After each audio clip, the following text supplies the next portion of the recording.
ஆண்டவர் இயேசு கிறிஸ்துவில் எனக்கு மிகவும் பிரியமான சகோதர சகோதரிகளை, புதுக்காலம் முதல் வாரம் புதன். சாமுவேலை இறைவன் தம் இறைவாக்கினராக அழைப்பது இன்றைய வாசக கருத்து. இந்த அழைப்பானது ஓர் அறிகுறி அழைப்பு.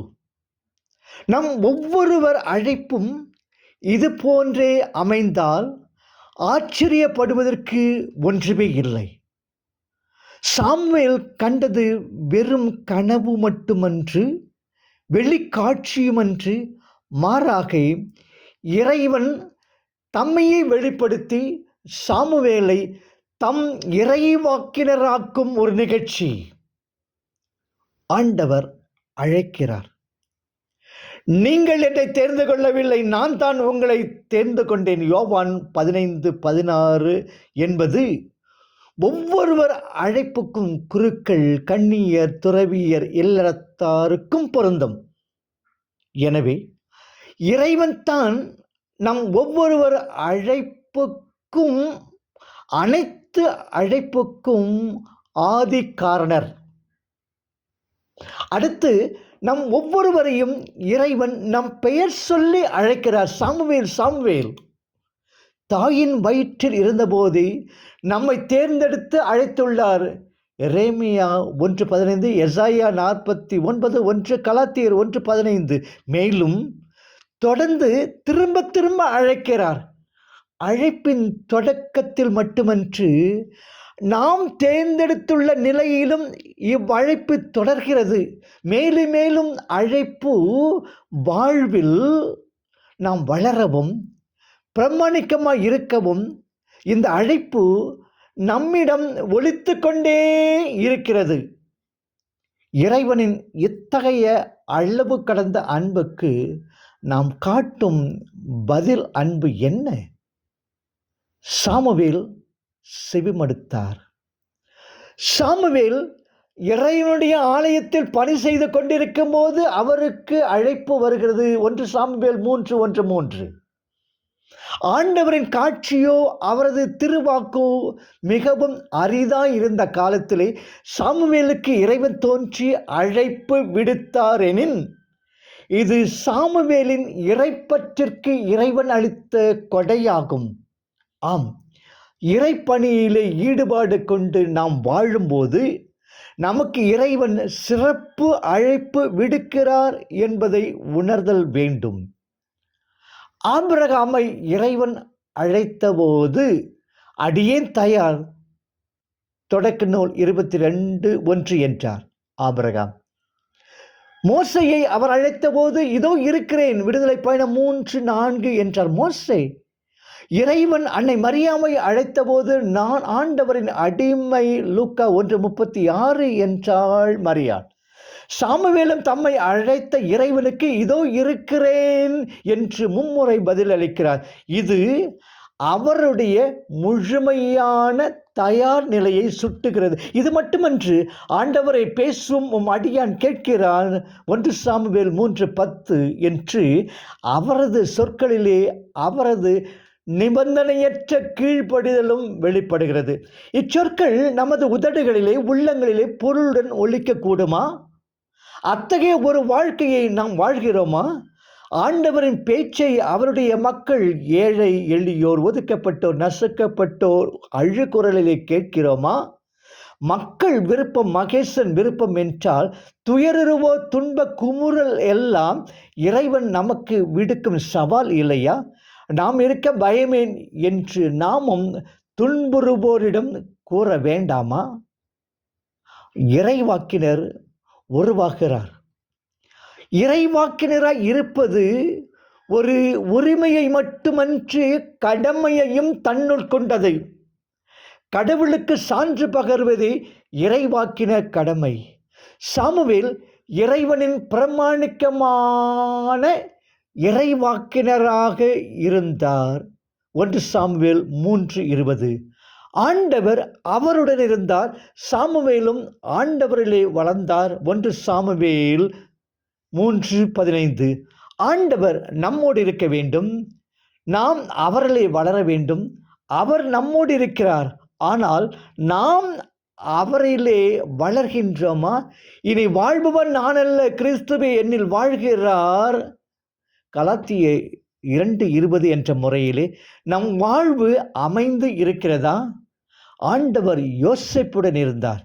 எனவே அவர் சிறப்புற்றவராக தம் எகிப்திய தலைவனின் இல்லத்தில் வாழ்ந்து வந்தார். தொடக்க நூல் 20:2 என்று நம்மை பற்றியும் கூற முடியுமா? உயிர்த்த ஆண்டவர் இயேசு கிறிஸ்துவில் எனக்கு மிகவும் பிரியமான சகோதர சகோதரிகளை, புதுக்காலம் முதல் வாரம் புதன். சாமுவேலை இறைவன் தம் இறைவாக்கினராக அழைப்பது இன்றைய வாசக கருத்து. இந்த அழைப்பானது ஓர் அறிகுறி அழைப்பு.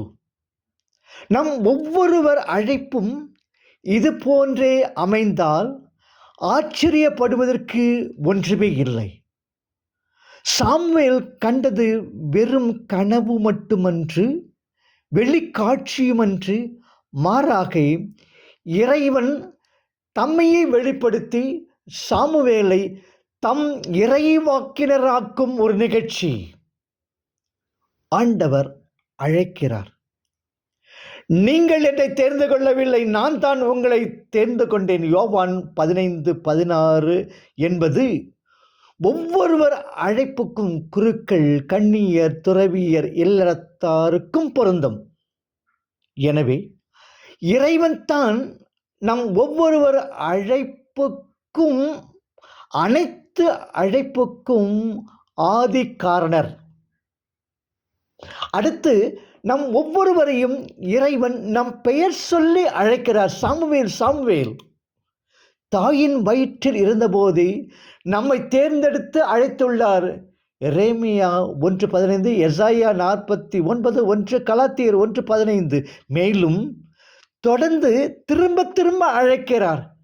அழைப்பின் தொடக்கத்தில் மட்டுமன்று, நாம் தேர்ந்தெடுத்துள்ள நிலையிலும் இவ்வழைப்பு தொடர்கிறது.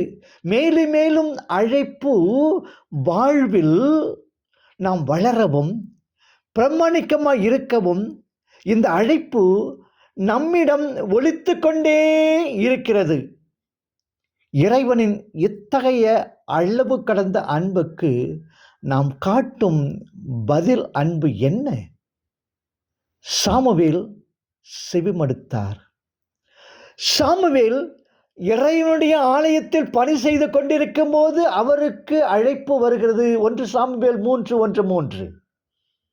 ஆண்டவரின் காட்சியோ அவரது திருவாக்கோ மிகவும் அரிதாய் இருந்த காலத்திலே சாமுவேலுக்கு இறைவன் தோன்றி அழைப்பு விடுத்தாரெனின், இது சாமுவேலின் இறைப்பற்றிற்கு இறைவன் அளித்த கொடையாகும். ஆம், இறைப்பணியிலே ஈடுபாடு கொண்டு நாம் வாழும்போது நமக்கு இறைவன் சிறப்பு அழைப்பு விடுக்கிறார் என்பதை உணர்தல் வேண்டும். ஆபிரகாமை இறைவன் அழைத்தபோது அடியேன் தயார், தொடக்க நூல் 22:1 என்றார் ஆபிரகாம். மோசையை அவர் அழைத்தபோது இதோ இருக்கிறேன், விடுதலை பயணம் 3:4 என்றார் மோசே. இறைவன் அன்னை மரியாமை அழைத்தபோது நான் ஆண்டவரின் அடிமை, லூக்கா 1:36 என்றாள் மரியாள். சாமுவேலும் தம்மை அழைத்த இறைவனுக்கு இதோ இருக்கிறேன் என்று மும்முறை பதிலளிக்கிறார். இது அவருடைய முழுமையான தயார் நிலையை சுட்டுகிறது. இது மட்டுமன்று, ஆண்டவரை பேசும் உம் அடியான் கேட்கிறான், 1 சாமுவேல் 3:10 என்று அவரது சொற்களிலே அவரது நிபந்தனையற்ற கீழ்ப்படிதலும் வெளிப்படுகிறது. இச்சொற்கள் நமது உதடுகளிலே, உள்ளங்களிலே பொருளுடன் ஒலிக்கக்கூடுமா? அத்தகைய ஒரு வாழ்க்கையை நாம் வாழ்கிறோமா? ஆண்டவரின் பேச்சை அவருடைய மக்கள், ஏழை, எளியோர், ஒதுக்கப்பட்டோர், நசுக்கப்பட்டோர் அழுகுரலிலே கேட்கிறோமா? மக்கள் விருப்பம் மகேசன் விருப்பம் என்றால் துயருவோ துன்ப குமுறல் எல்லாம் இறைவன் நமக்கு விடுக்கும் சவால் இல்லையா?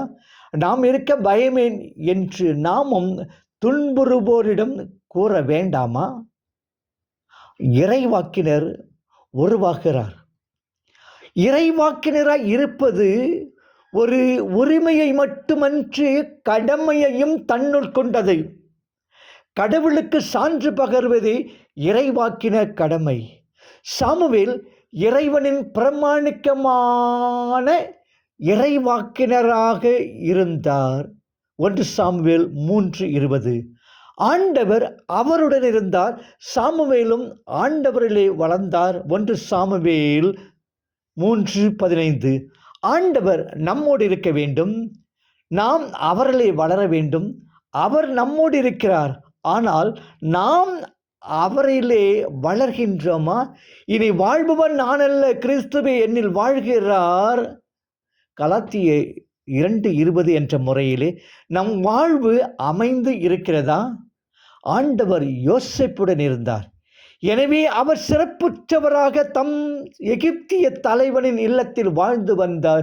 தொடக்க நூல் 20:2 என்று நம்மை பற்றியும் கூற முடியுமா?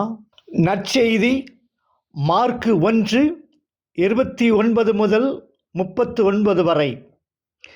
பேதுரு தம் சொந்த வீட்டில் நேரில் கண்ட காட்சியை மார்க்கு வழியாக நமக்கு இங்கு கூறுகிறார். சொந்த ஊர் பெத்சாயிதா ஆயினும் யோவான் 1:44 கபர்நகூம் ஊரிலும் பேதுருவுக்கு ஒரு வீடு இருந்தது. இங்கு காய்ச்சலாய் கிடந்த பேதுருவின் மாமியாரை பற்றி அறிந்ததும் இயேசு அவ்வீட்டிற்கு சென்று கையை பிடித்து தூக்கி அவளை எழுப்புகிறார். அவரும் குணம் பெற்று எழுந்து நன்றி உணர்வோடு ஆண்டவரை உபசரிக்கிறாள். இது மீட்பின் பண்பை விளக்குகின்றது. காய்ச்சலை குணப்படுத்துவது அரியதொரு புதுமை அல்ல. எனினும் இயேசுவின் பரிவு, மனிதநேயம், தம்மவர் மேல் அவர் கொண்ட அக்கறை இங்கு விளக்கம் பெறுகிறது. இறையரசு என்பது மனிதநேயத்தின் நிறைவே ஆகும். மாலையில் புதுமைகள். நமது ஆண்டவர் பல்வேறு நோய்களால் வருந்திய பலரை குணப்படுத்தினார்.